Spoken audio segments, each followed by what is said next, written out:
If you had 453 quid, Lee, what do you think you'd spend it on? Sorry to blast you with that. Yeah, with that amount of money now then.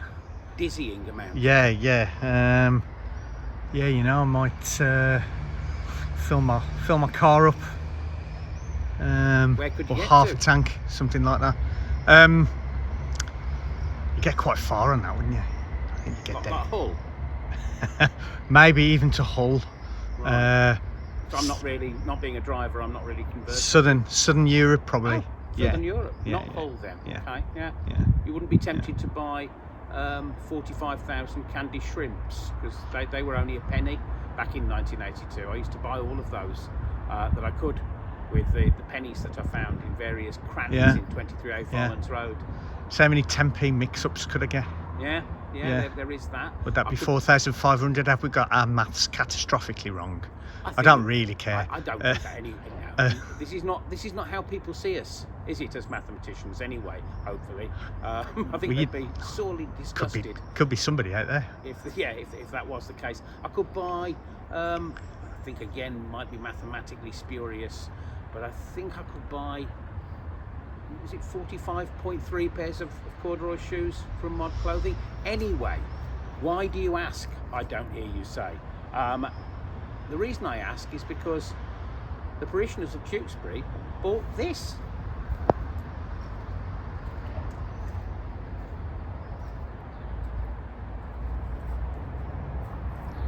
£453, well spent. I'd agree.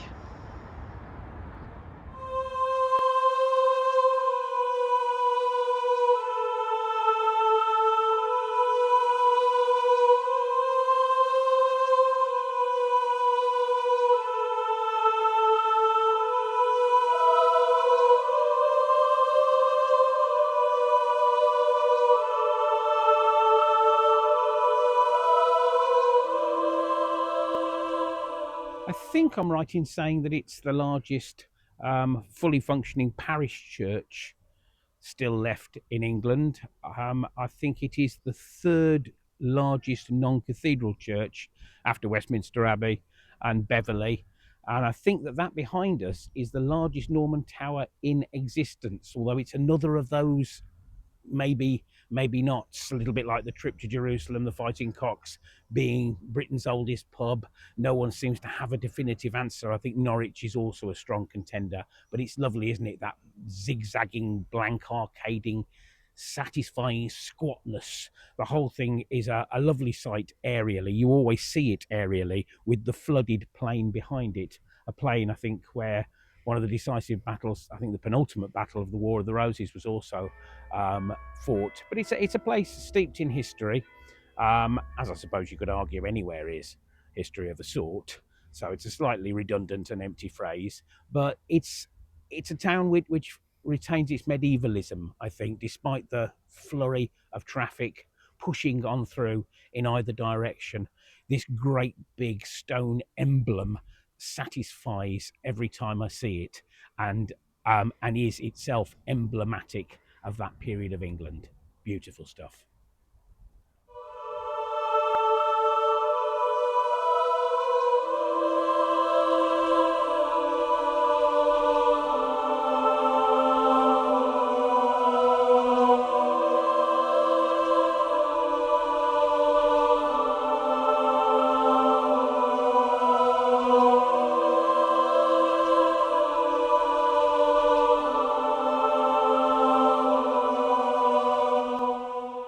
What was it Philip Larkin said? Vast Sunday full and organ frowned on spaces. I think you can tell by the pejorative associations of the verb frowned. Oh, I sound like an English teacher, don't I? The writer's use of the verb frowned evokes feelings of, creates an impression of. It. Don't worry, it'll be over soon. I'll retire at some point and then embark on the holiday that ends in death. But in the meantime, it's anything but for me, with that great thrumming sound in between the honeycomb gold and the intersecting vistas and a little bit of frankincense drifting in the air. Always reminds me of that tale, I hope it's not apocryphal, of the nativity kid who his nativity colleagues, having already proffered gold and myrrh, froze in the middle of the stage and said, "Frank sent this."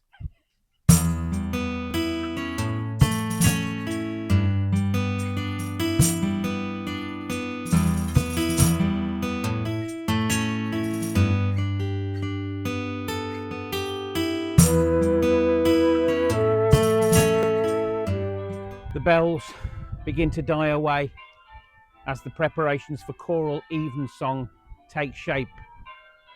Something that seems a million miles away in the late afternoon heat, pounding down on us from above. Puts me in mind, though, of another song, a very different song, Identity.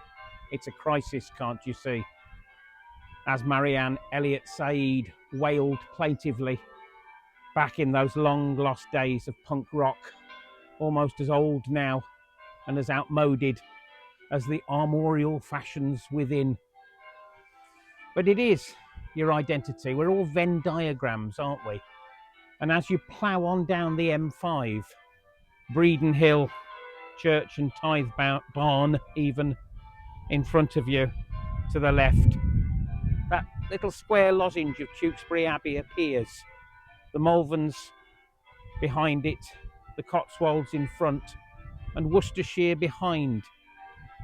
And I feel a sense of leaving in that direction and a sense of arriving in the other. These things aren't mine, but we're getting pretty near. It's a little bit like Matter of Life and Death. Long time since I've mentioned that. Michael Powell and Emmerich Pressburger's 1947 Meisterwerk, just for old time's sake, eh?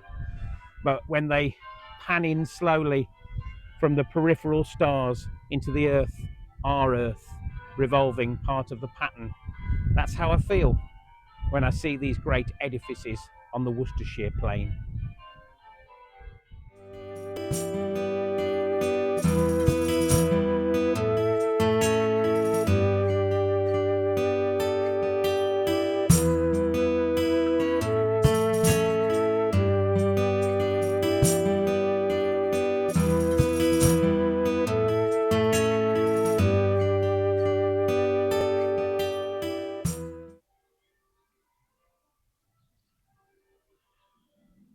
The swifts and the swallows dive bombing and strafing the summer air.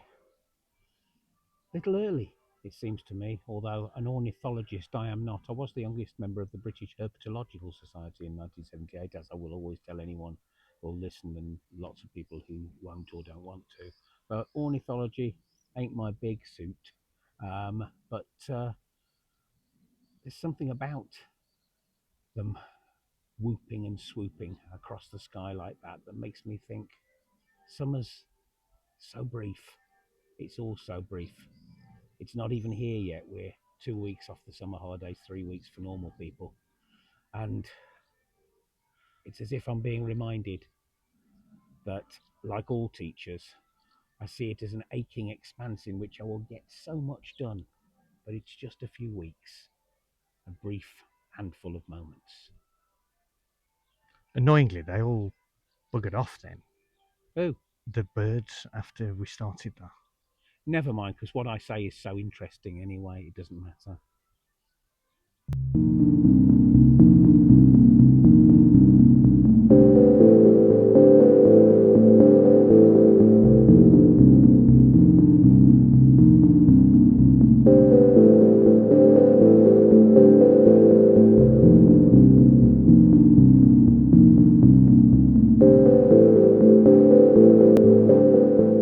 There's a little bit of everything in this vista, isn't there? Even the presence of that storied overhanging water mill, wrong-footing you geographically for a moment, whispering of Kent and Essex and Suffolk and Norwich and all of those eastern places. We're at the confluence of the Avon and the Severn. You can feel the textures of the two counties sliding into one another. The world known to the childhood Dan Cummings the boy, and the world beyond, like when you drive over Fish Hill from Evesham into the honey-coloured Cotswolds. The known world left behind, and in front of you, glinting in the dark, the jewellery box of experience.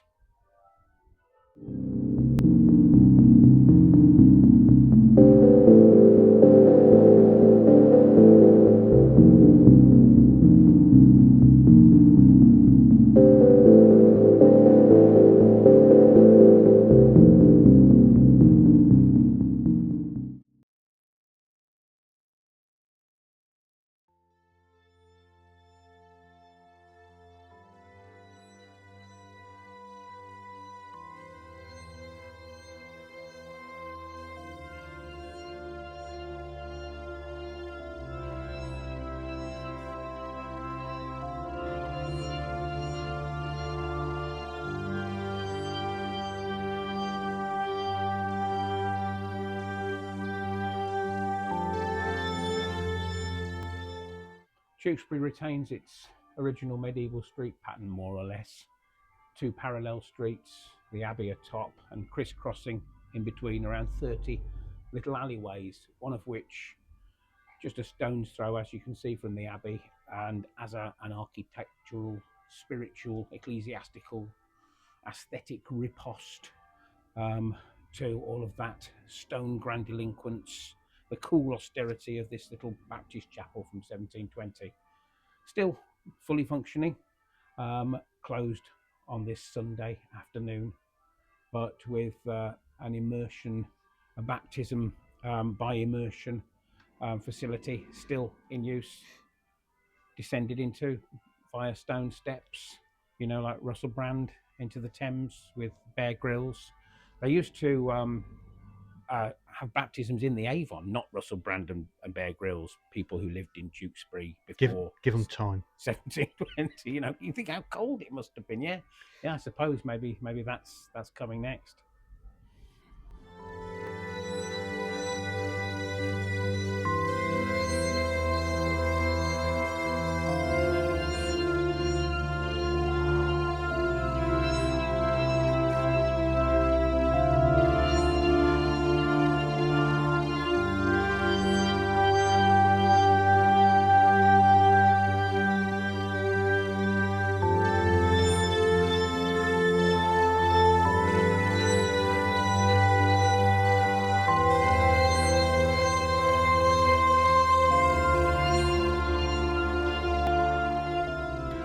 When I was a teenager, they used to pedestrianise Stourbridge High Street on a Saturday.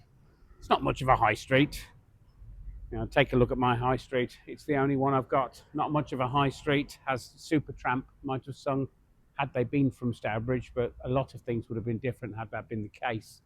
But it's not much of a high street, a little narrow tunnel snaking from the steps from the bus garage to the corner occupied by the Mitre.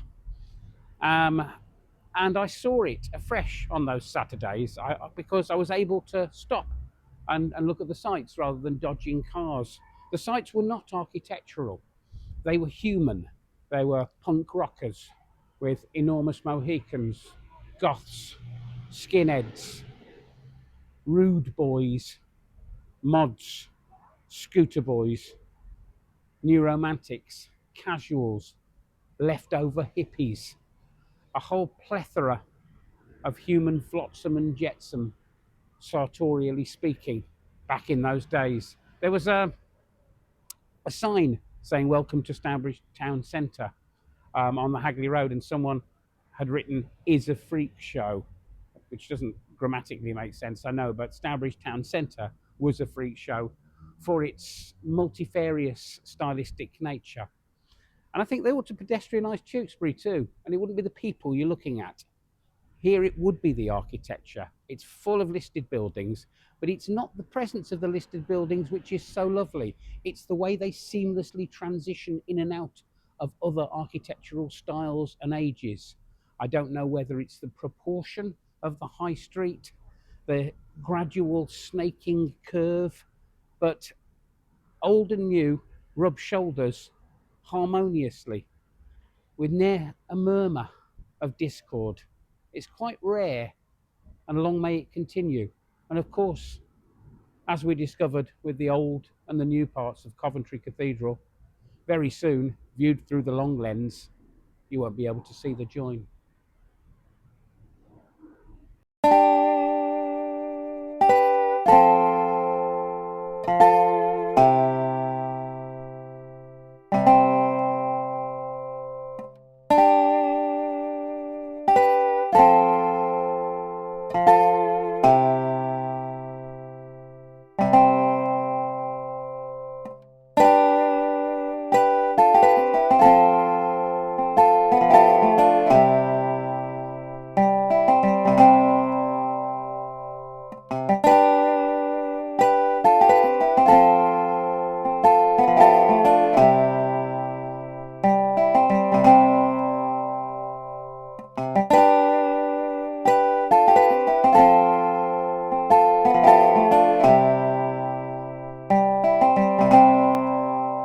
So this river here behind us, Mm-hmm. is it the Avon or the Severn? I don't know. It's just the confluence between the two. I don't know whether that's the Avon or the Severn. I don't really care either, if I'm honest. Do you No? care? Oh, I'm vaguely interested. Vaguely interested. Vaguely interested. So you're not that bothered, but you are a little bit bothered about it. I'd like to know. Okay. It won't bother me if I don't find other out. things fall into that category, though. You know, if you had like a half-hour program or a 10-minute program on radio, you know, Yeah. Lee Harris introduces "I am vaguely interested." This is one of the many much discussed Cummings Your Way spin-offs, none of which have ever happened. It's a good idea, though, because if I could just, you know, a scatterbomb, yeah, the works of George Orwell, Oh, interested. the career of Russell Brand, The the criminal court case of Russell Brand, very interested. The career of Russell Brand, not interested. the films of Tim Burton, Vaguely interested. Citron, Vaguely interested. vaguely interested. We've got two there. You see, we've got material already building up, accruing. You can feel it snowballing into some kind of real success. This, I think. Yeah. Mm. Oh yeah. Yeah, could work, couldn't he? Yeah. Yeah. Well, I don't think there's any could. The modal verb could is entirely unnecessary, isn't it? It's top class TV for the CBA generation. Is that what we are? No, I don't think we are. Or are we spokes? But this is it's a spin-off. It's a spin-off. Yeah, it is. Yeah. Yeah. CYW, CBA, vaguely interested. Is could a modal verb? Yes. Good, because that would have been very embarrassing, Isn't he? wouldn't it? Well, I think It is, isn't we it? need to walk away from this now, Lee. Our reputations are at stake. Absolutely.